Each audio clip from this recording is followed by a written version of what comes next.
আবার কি হলো? ছি ছি ছি ছি,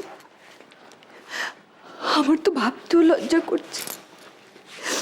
যবে থেকে এই বাড়িতে এসেছি তবে থেকে আমি তোমাদের সবাইকে কত দুঃখ দিয়েছি, কতবার তোমাদের সাথে মিসবিহেভ করেছি, কিন্তু তোমরা তোমরা সব সময় আমাকে ভালোবেসেছো। আমার দোষ ত্রুটি সব ক্ষমা করে আমাকে ভালোবেসেছো, আমাকে বারে বারে ক্ষমা করে দিয়ে ভালোবেসেছো। আর আমি শুধু স্বার্থপরের মতো দুহাত পেতে নিয়েছি, কোনদিন তোমাদের কাউকে কিচ্ছু দিতে পারিনি, কিচ্ছু না। হ্যাঁ ললিতা, তুমি এসব কেন ভাবছো? তুমি কেন এসব ভাবছো? বাড়ির সবাই তোমায় ভালোবাসে, তুমি বুঝতে পারছো না সেটা? It's call unconditional love Lalita. তোমার জন্য যে যা করেছে বা করছে তার বিনিময়ে তোমার কাছ থেকে কেউ কিছু ফেরত চাইছে না। শুধু তোমার জন্য কেন, দরকারের সময় বাড়ির সবাই সবার জন্য এইভাবে একইভাবে করে। তুমি দেখোনি, ছোটদার জন্য, মনির জন্য হোক, দাদুর জন্য, কিন্তু তার বিনিময়ে কেউ কারো কাছ থেকে কিছু এক্সপেক্ট করে না।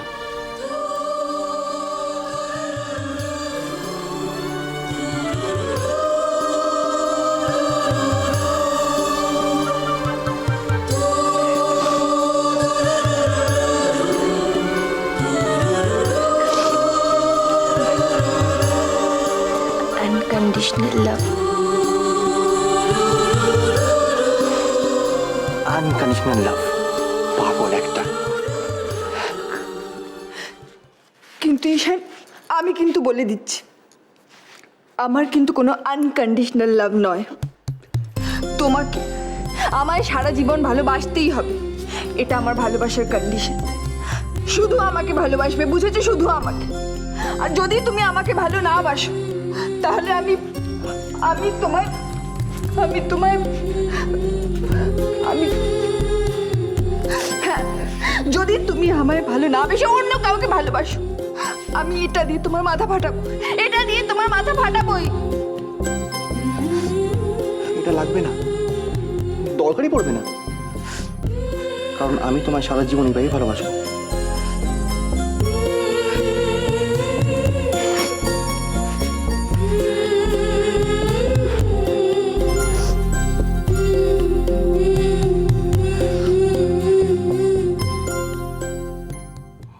তুমি পারবে তো মেয়ে দুটোকে একা একা সামলাতে?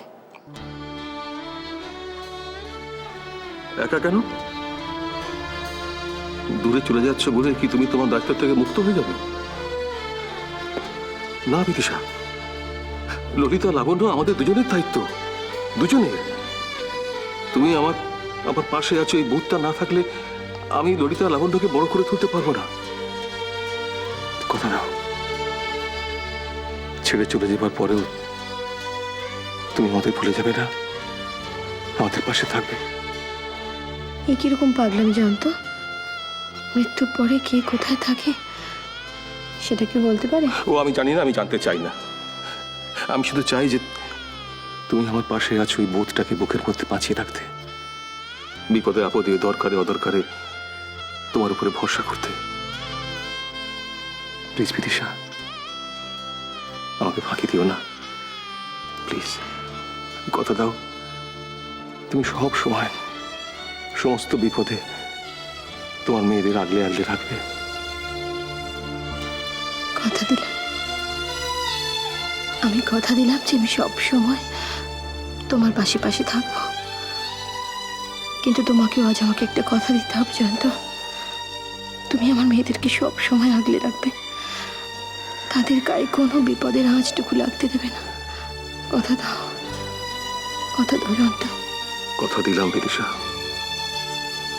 কথা দিলাম। আমি প্রাণ দিয়ে ওদের আগলে রাখবো। বিদিশা, আমিও আমার কথা রেখেছি। আমিও তোমার বিশ্বাসভঙ্গ করিনি।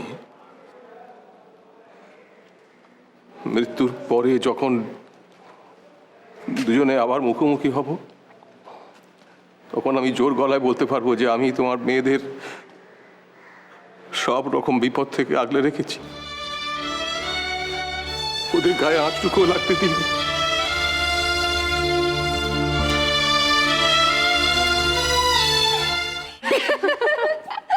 তুই শুধু ভাব, জ্যোতিষ যদি বলে পিঙ্ক কার্টেন দো, পিঙ্ক কার্টেন রাখবেন, মানে বরকে না। তোমরা এখানে কেন গরমে বসে আছো? যাও ঘরে গিয়ে গল্প করো, যাও। মা বলছি আমাদের কিন্তু কোনো অসুবিধা হচ্ছে না, আমরা এখানেই বসি। ঠিক আছে।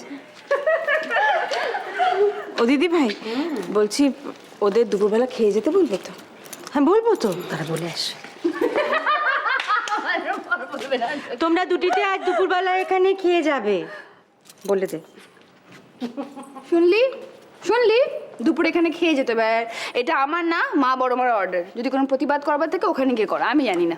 প্রতিবাদ কেন? প্রতিবাদটা করতে যাব কেন? ললিতা, তুই যে আজকাল হয়েছিস না, শোনা, যদি আমাদের ছুটির শ্বশুরবাড়িটাও তোর শ্বশুরবাড়ির মতো একটা ফ্রেন্ডলি হয় না, তাহলে কিন্তু ব্যাপারটা জমে একেবারে ক্ষীর হয়ে যাবে। ললিতা, আমার না খুব ভয় করছে রে। জানি না, অচেনা অজানা একটা বাড়ি, কাউকে চিনি না, জানি না বিয়ের পরে কি হবে রে। এতে ভয়ের কি আছে? দেখ, তোর শ্বশুরবাড়ির লোকজন আর যাই হোক, বাঘ ভাল্লুক তো হবে না যে তোকে কামড়ে খেয়ে ফেলবে। একটা কথা সবসময় মনে রাখবি, মানুষ না বেসিক্যালি ভালোই হয়, শুধু তোকে তোকে একটু অ্যাডজাস্ট করতে হবে, বাড়ির লোকজনের সাথে একটু মানিয়ে নিতে হবে। আর হ্যাঁ, যদি কথায় কথায় মাথা গরম করো তাহলে কিন্তু চলবে না। বাড়ির লোকজনকে বুঝতে হবে, তাদেরকে নিজের তো করতে হবেই। তুই যদি ভাবি যে না আমি আজকে বাড়ি ছেড়ে চলে যাব, আমার কিছু ভাল লাগছে না, তাহলে হবে না। ধৈর্য ধরে পেশেন্সের সাথে সবাইকে বুঝতে হবে, সবাইকে ভালোবাসতে হবে, দেখবি তাহলেই সব ঠিক হয়ে যাবে। এটা কি? এগুলো বরফ? এই বরফে ঠান্ডা হবে জল? চাই না আমার ঠান্ডা জল।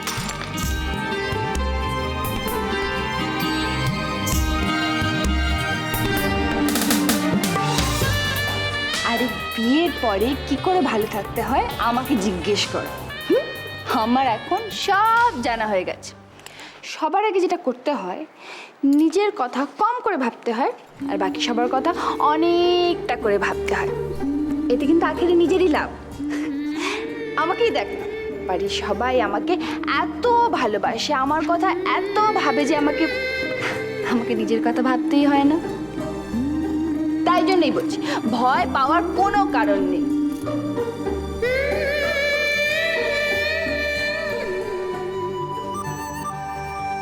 আচ্ছা, এবার কান্না থামা। এই দেখ, এই দেখ, এই দেখ। উঠছি উঠছি, কি হয়েছে মা? মা, তুমি জানো আমার কত ভয় করছিল রাস্তায়? তোমরা কেন আমাকে নিতে আসোনি? হ্যাঁ, কেন না? ললিতার জন্য।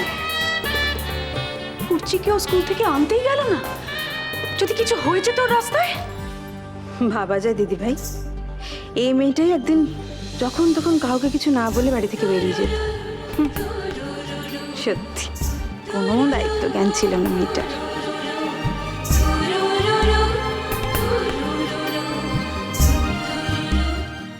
এখন ক্রেডিট কার্ডের ফুল পেমেন্ট আমি করতে পারবো না, তুমি বোঝার চেষ্টা করো। আর তুমি কি ভুলে গেছো, এই তো কিছুদিন আগে আমি একটা মোটা টাকার লোন নিলাম অফিস থেকে, সেই ললিতার অসুখের জন্য।